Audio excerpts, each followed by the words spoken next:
Coming up on 2020 on ID.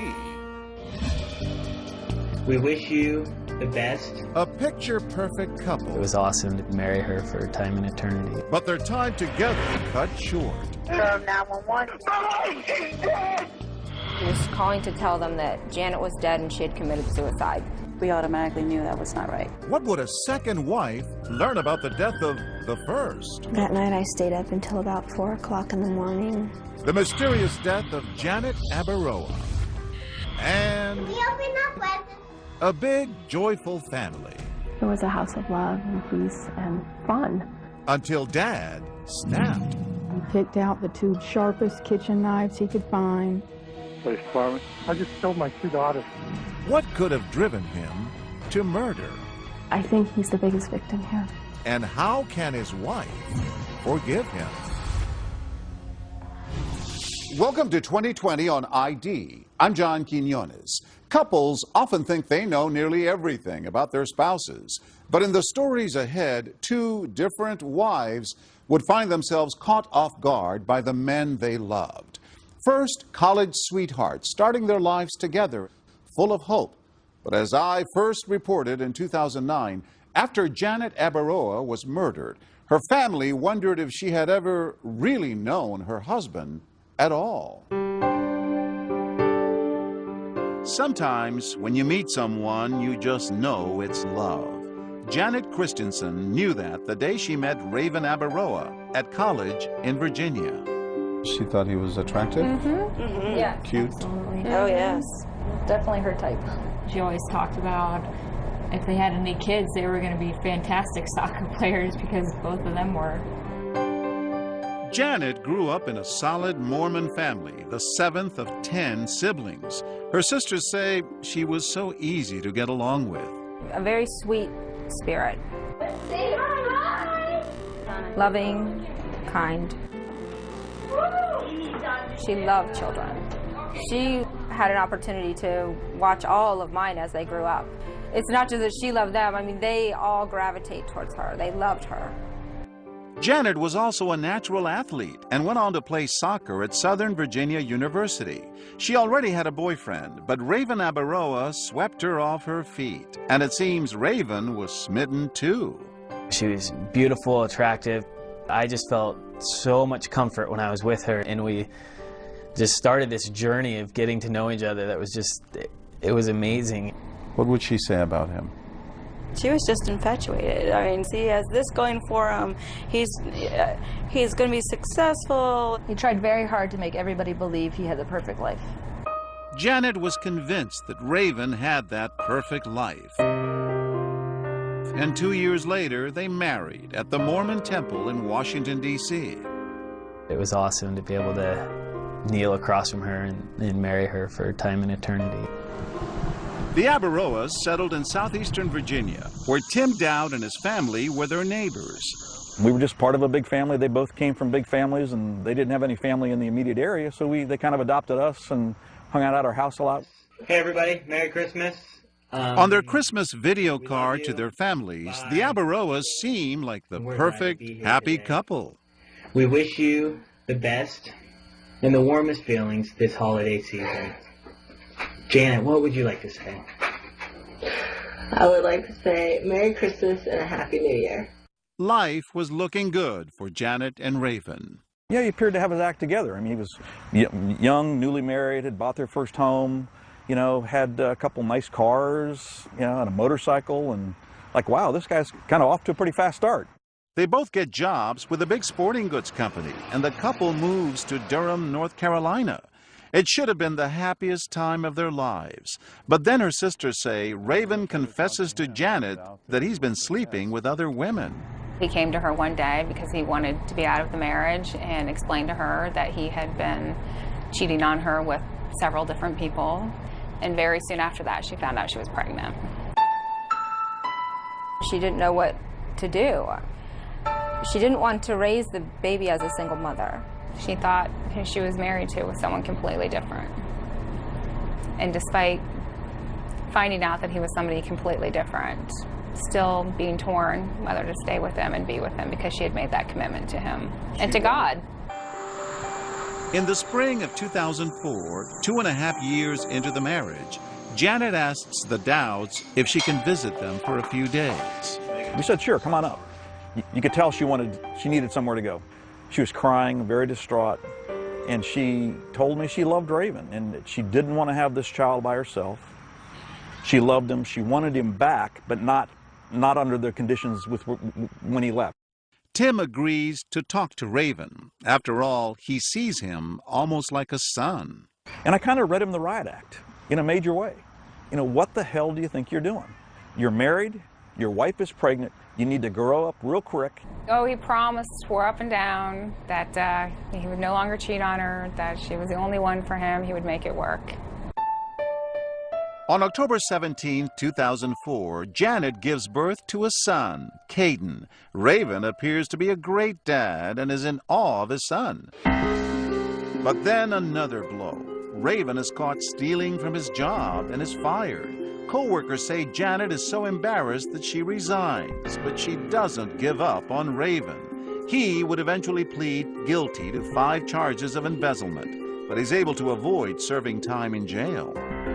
Raven finds a new job with a computer company, and the marriage seems to be on the mend. It's the evening of April 26, 2005. Janet is doing the laundry, and Raven is working in the house. We looked at Caden sleeping, made sure everything was good with him, and put our arms around each other and you know, said, "I really love you." Then Raven says he goes off to play soccer. He returns home that night at about 10:45, and that's when he says he makes a horrifying discovery. I'd always go in and give Caden a kiss and just feel his warm little body, and that's you know, that's when I found out that something wasn't wrong. 911, where is your emergency? Ma'am, I can't understand you. My wife is dead! She's been shot or something. There's blood everywhere. Shot? Yes. Do you see any bullet holes? Like right in the chest. Stay with us.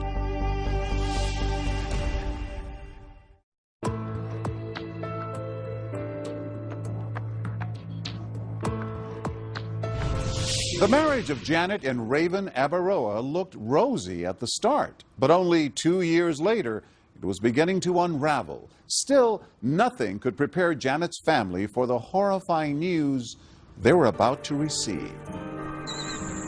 It's 5 o'clock in the morning when Janet's parents get a phone call from Raven. He was calling to tell them that Janet was dead and she had committed suicide. She had killed herself with a gun, which we automatically knew that was not right. She wouldn't have done that. She wouldn't have done it to Caden. No, she would have never killed herself, ever. We knew that wasn't true. In fact, police quickly realized that Janet has been murdered, and not with a gun. She'd been stabbed to death. An autopsy later showed she was pregnant. The police knew that it wasn't a suicide and that it wasn't a gun. They knew that there was a knife they were looking for. When they yellow taped that house and were searching the house, they were looking for a knife.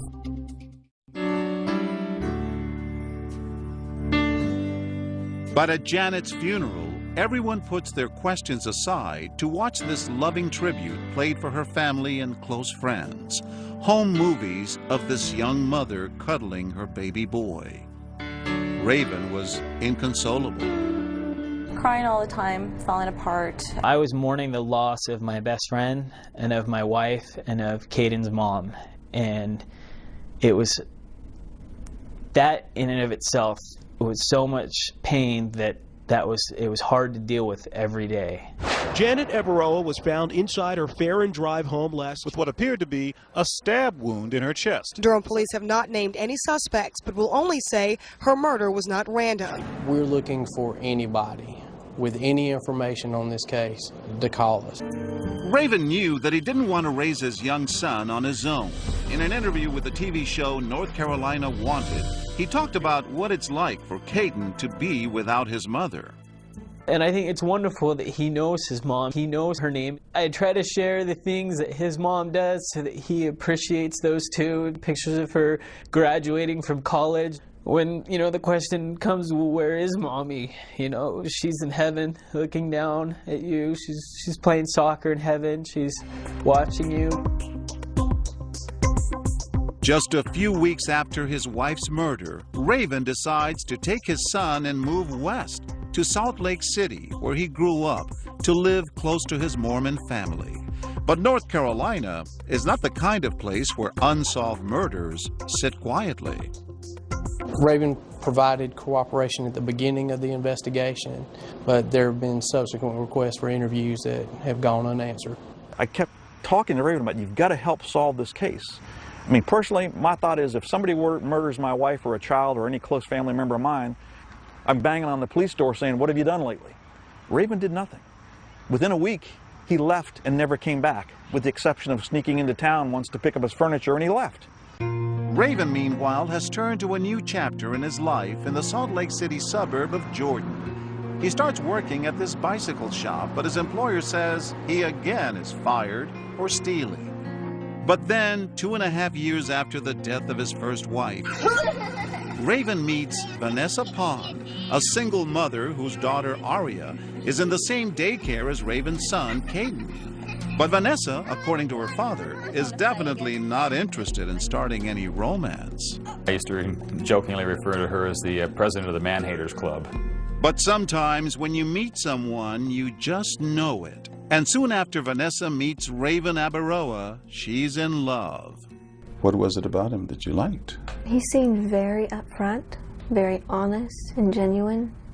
And I found out that, you know, he was a single father. And I really, really admired that. I'd been a single mom for 5 years. I know what it takes to raise a child. I thought, you know, maybe I'll give him a chance because he could be a fantastic father, fantastic husband. So He might be. I finally fell for the nice guy is what I thought.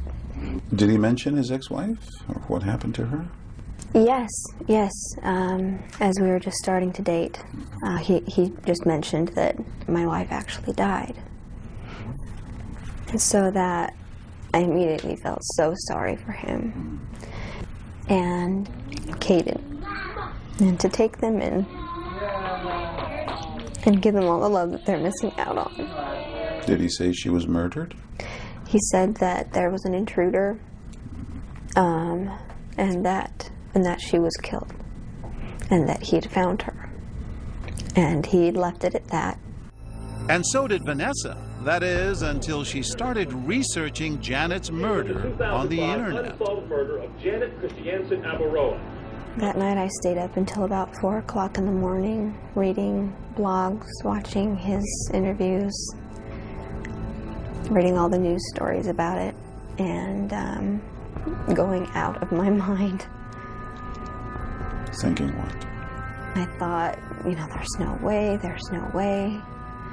And I remember watching the interview, and I wasn't convinced. That he was innocent?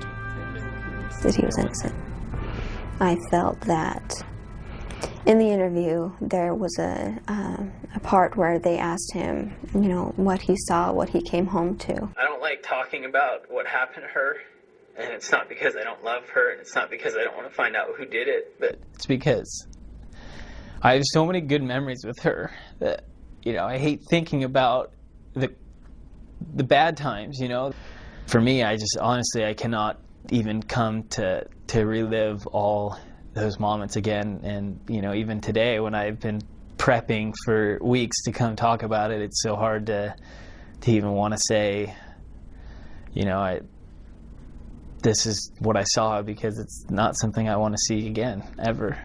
And that's how I learned that she was stabbed.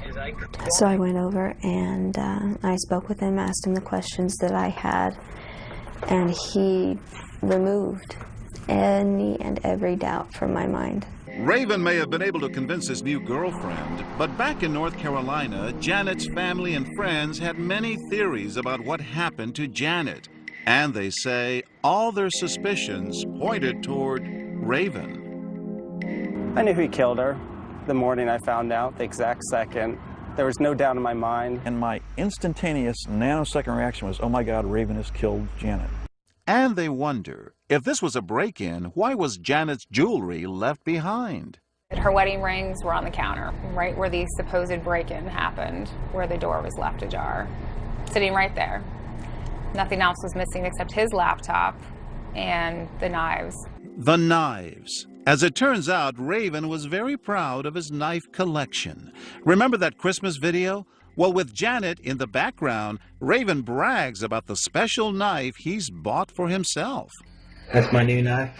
Got it for Christmas. Thank you. Bought it myself. My dad would be very proud. I like to collect knives.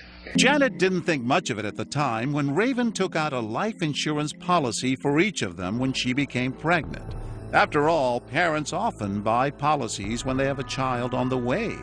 But now her family and friends find it suspicious. He had taken out a life insurance policy soon after she got, she found out she was pregnant with Caden. How much was the policy for? $500,000 on her.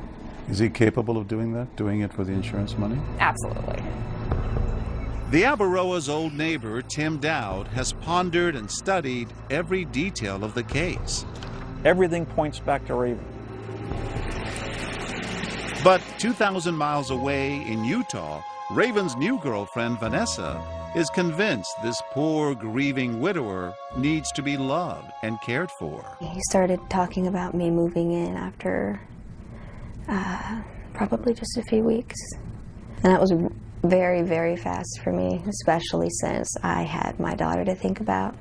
And I told him that I wouldn't be moving in with anybody if I wasn't at least engaged to them, knowing that I'm going to spend the rest of my life with them. Vanessa is unaware of the extent of the suspicions of Janet's family and friends. Were you worried that this might be a mistake? I didn't have a question in my mind at the time. We'll be right back.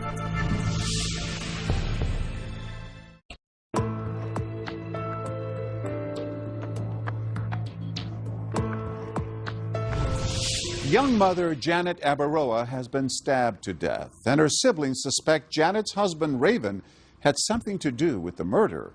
Meanwhile, Raven has started a new life out west and fallen in love again. Can he bury the past, or will it follow him? Nearly 3 years after the murder of his first wife, Raven Abaroa asks Vanessa Pond to marry him. But Vanessa's father, a former police officer, has a cop's hunch and a father's instinct.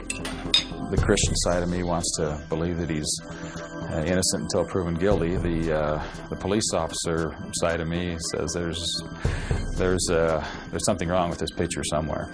So, as concerned parents, they have a candid discussion with the man their daughter has fallen in love with. They asked him if he had had anything to do with his wife's death. His response was, he kind of sidestepped the question, and he didn't say, yes, I did it, or no, I didn't do it. He said, I loved my wife. I loved her so much.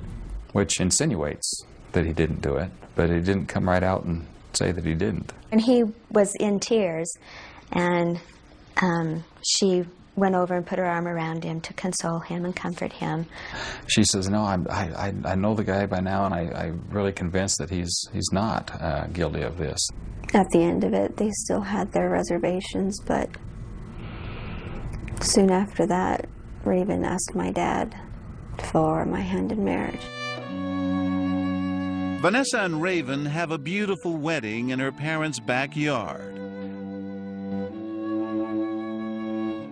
As they leave for their honeymoon, Vanessa's mom gives her a kiss and Raven a message. Just take good care of my little girl. He promised me he would. But then, on one of the nights of their Las Vegas honeymoon, Vanessa says Raven tells her something she still wonders about to this very day. Then he started talking about Janet and how mad he was after she died. Not how sad, not how heartbroken, just mad. At whom? Just that she was dead.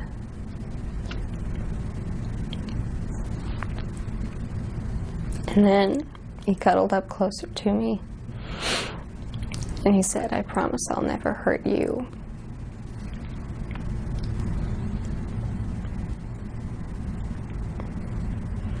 I didn't know what to think about that or how to feel about that.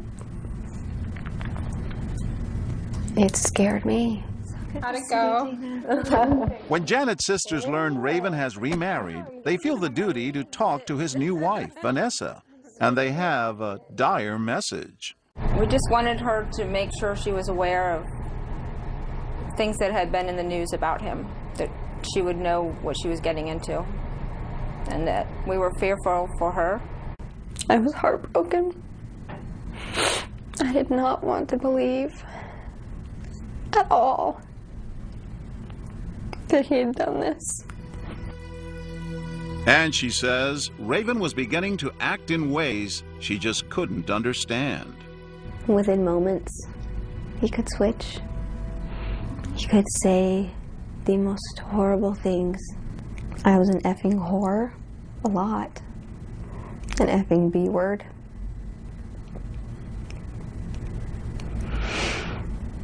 And that one thing you never call a woman. That C word. And then moments later, you would apologize. "I'm sorry, I was just mad. That's just what I say when I'm mad. That's just what I do." And Vanessa says the abuse became physical. He grabbed me from the door and threw me up against the wall. And then I fell. And later he tried to convince me that I had tripped.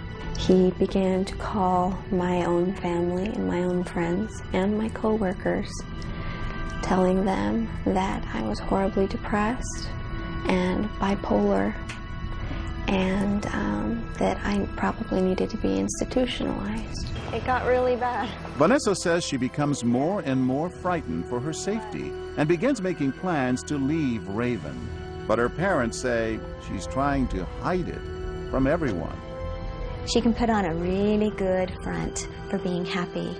And I think that she was pulling every resource she had within herself to give that illusion of happiness in her marriage. It was the week before Thanksgiving, I think it was, when she came to us and then told us the ugliness of it all and felt she needed to get out of it.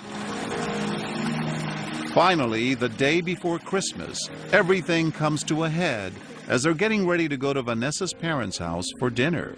On Christmas Eve, he had me backed into the corner and was screaming at me and began poking me in the chest, just yelling at me. I ended up with bruises on my chest from him. He started gathering his things. Are you glad you let him go Christmas Eve? It would have only become worse. Raven has denied he was ever physically abusive to Vanessa. But she remains convinced that Raven walked out that night because he wanted to tell his family and friends that it was Vanessa who was unstable and suicidal. All part of a plan, she says, to make it look like Vanessa might kill herself. I think he was in the process of setting it up with family and friends that I'm suicidal. After seeing the Jekyll and Hyde that I lived with.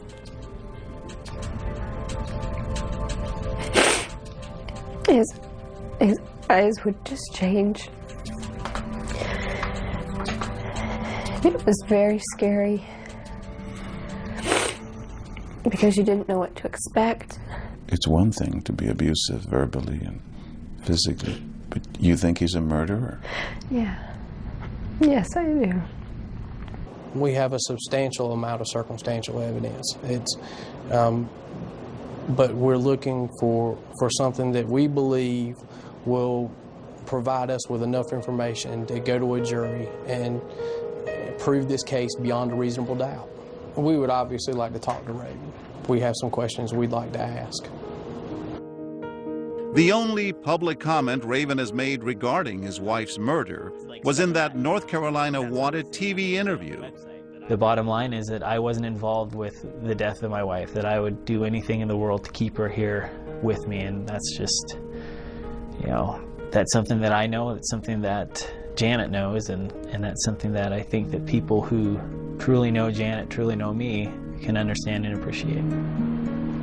But the women who say they knew Janet better than anyone, her sisters, remain convinced that Raven was somehow involved in Janet's murder. He hasn't done anything to prove otherwise. He hasn't helped the police. He hasn't sat down and with the police. He hasn't set out a reward, help me find my wife's killer. And if he didn't do it, he needs to step up to the plate and take the lie detector test and talk to the detectives and cooperate so that at least they can rule him out and move on. 5 years after Janet's death, Raven Abaroa was extradited to North Carolina and charged with her murder.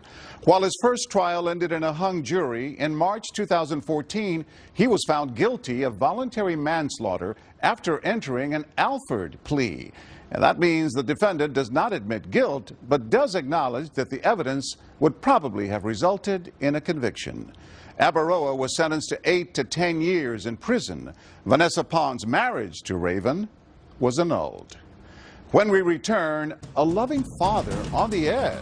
One day you go from I'm functioning to I'm not functioning. And his children's lives on the line. He said he picked out the 2 biggest and sharpest kitchen knives he could find, and he knew how well they would cut. Stay with us.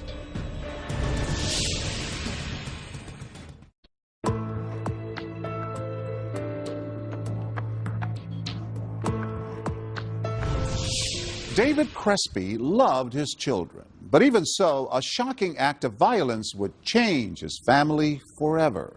And as Jim Avila first reported in 2008, it would also test the limits of a wife's faith and love. It was a grand house on a pleasant suburban street. There's our tree. It's Christmas. And Dad? Hi. How are you? Good. Good morning, Merry Christmas. Good morning, Merry Christmas. Tess, say hi. Hi, we open up with... Yes, just a minute. Filled with children, laughter, and a pair of adoring parents. Dylan, Josh, where's Jess? It was a house of love. It was a house of love and peace and fun. I had the American dream. I had a beautiful home with great neighbors and friends. I was senior vice president for a Fortune 100 company. The time with my kids, that was just wonderful. Most of all, my wife was just incredible. David and Kim were married 2 years after his first wife died of brain cancer, leaving him with 2 small children. And their family grew quickly, 5 Crespi kids in all, as Kim gave birth to a son, and then 4 years later, their pride and joy, the final happy addition to their family, identical twins, Tessera and Samantha. And Tess and Sam were precious to us. They were incredible. They were a gift. We just were so thrilled to have them. He adored them. I adored them. Our children adored them. They brought so much joy to all of us. The Crespi family seemed to have everything, including a disturbing secret about David that threatened to destroy it all. One day you go from I'm functioning to I'm not functioning. Then your mind lies to you and says, no, this is not going to end. This is all there is. David Crespi suffered crippling bouts of depression that began in his late 20s. Dave is a really intense person, very bright, goes from A to Z. When we were getting married, I didn't really know that he could possibly have a severe mental disorder. He was still sweet, he was still loving, but he would just be kind of in another world. I'd take him to therapy, we'd talk with the therapist about him trying to get back into the game. Getting back into the game at his high-stakes job was not always so easy. David often missed work, but Crespi, who was a vice president at a major bank, says his co-workers enabled him, excusing his dark days. If you're a senior executive officer, you don't punch a clock. So you crawl into work at 10 o'clock. People cover for you. So you were successful enough, valuable enough to the company that they looked the other way during those periods. Just get better. We know you'll get better. And good intentions. At his lowest moments, the disease made Crespi, a devout Catholic, consider committing a mortal sin. I was suicidal. I attempted to take my own life from a car in the garage. I'm running a car in the garage, hung off a bridge in California. How many times do you think you tried to commit suicide? About 4 or 5 times. He promised he wouldn't commit suicide. He wouldn't kill himself. And he goes, I won't do that. It's not my faith. It's not what I believe. It's not who I am. I did promise her that I wouldn't do it. But again, I was reasoning with an impaired, unstable mind isn't something where people can take that to the bank and rely on it. Happy birthday to you. That promise did not stop the dark, dangerous thoughts. It just changed the focus to a new, different target. I thought about killing other people. Were your thoughts about hurting strangers or your family members? Family members. They were just people that were around me. Were they detailed thoughts, or were they just sort of random? Irrational, random, crazy thoughts that horrify me. And did you tell your therapist about those? No. Did you tell your wife about those thoughts? No. So you kept those to yourself? Because I didn't think they were real. He's not able to engage with people. He's being very antisocial. He's saying, I'm going to lose my job, we're in financial ruin, and I'm sitting there thinking, I don't think those things are true. Kim took her husband to see his psychiatrist, who she says told Crespi he was, quote, catastrophizing. He recommended antidepressants, but Crespi complained that the Paxil he had previously been prescribed caused him to gain too much weight. So he says his doctor switched him to another antidepressant, a move that the Crespis claim would prove disastrous. When people are started on medication, monitoring is essential because their mood may become quite changeable as the medication kicks in. Clinical psychiatrist Maria Oquendo. Is that a dangerous period of time? Anytime you introduce new medication, it's a little bit dangerous. How dangerous would become devastatingly clear. Just 1 week after starting his new medication, and only 1 day after visiting his therapist, David Crespi's catastrophic thoughts became frighteningly real. It's hard for me and anyone who grows up in this society where we think you're the master of your destiny and you control your own thoughts. Well, there's a part of the mind where you don't. This is not his character. So this is not the Dave Crespi you knew and loved. This isn't the Dave Crespi you know today. This is the Dave Crespi of that moment. Impaired by medication, by a misdiagnosis, by no monitoring, by psychosis, and Tess and Sam were in the wrong place. Stay with me.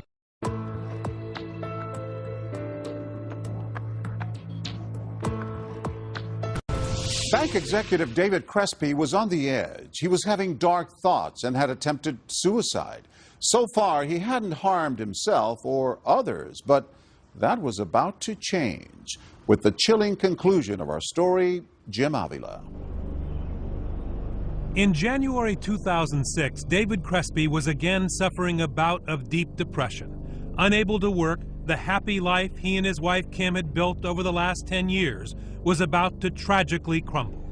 David was at home with his wife and their 5-year-old twins. Kim ran out to get her hair done, and the girls asked him to play. For David Crespi, the scene had been set. We were playing a game. We were playing hide and seek, and it just came to me that there is no future. There is nothing, and this was all set up as a sign. Kim left to get her hair done, and that's the way it's all aligned for them to die. While the kids were hiding around the house, immersed in hide and seek, David Crespi took knives from the kitchen cabinet. I stabbed them, but I never saw them. I held them down and made sure that they were not facing me. After murdering his daughters, Crespi matter-of-factly changed his clothes and grabbed his car keys in order, he says, to drive off and commit suicide. And then I remembered that I couldn't kill myself because I promised Kim I wouldn't. That's when David said he heard a voice coming from the sprinklers on his front lawn. It was saying, you have to call someone. You have to call 911. Police department? Yeah, I just killed my 2 daughters. You just what? I just killed my 2 daughters. He said he picked out the 2 biggest and sharpest kitchen knives he could find, and he knew how well they would cut. Are they breathing or anything now? They're dead. What did you do to them? I stabbed them. You stabbed them? Yeah. How many times did you stab them? I don't know. Sam was found downstairs in the kitchen. She had 18 stab wounds. One of the stab wounds, the knife was still in her chest. Officers ran upstairs and found Tess in the master bathroom, and she had 14 stab wounds. They're dead. How long ago did this happen? 15 minutes.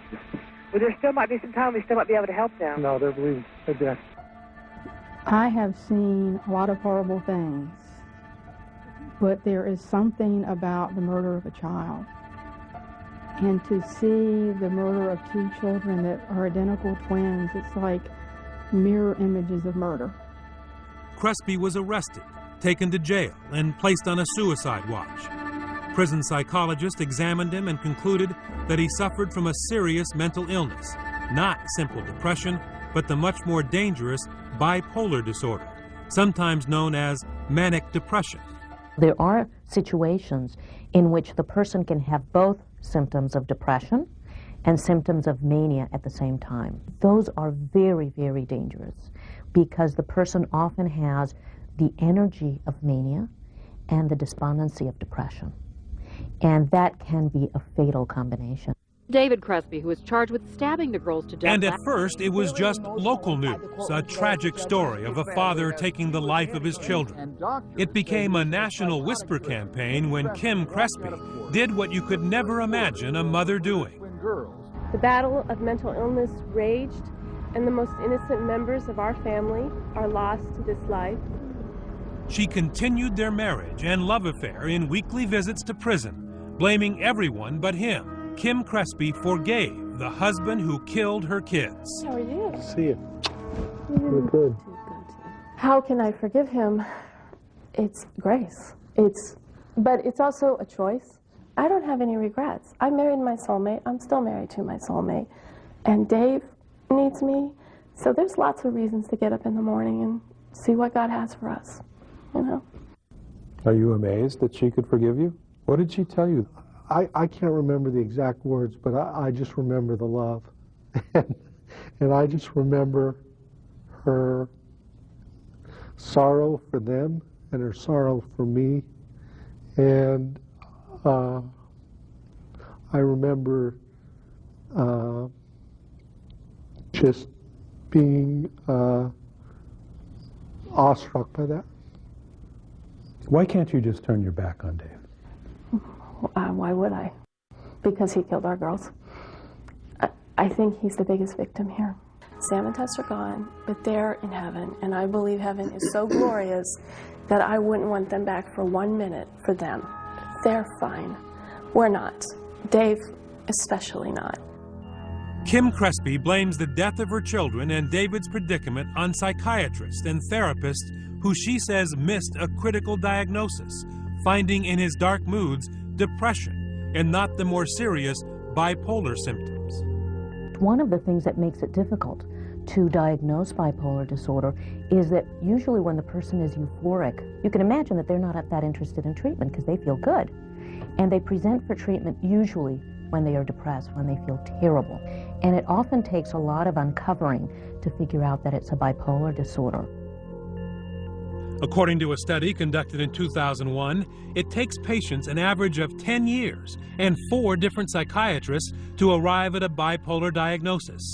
David Crespi says that's what happened in his case. And at what point did you start to think, or did others start to think, that this was more than depression, that this may be manic depression or bipolar? It wasn't until I came to prison. I mean, the best psychiatric care I've got in my life has been in this prison.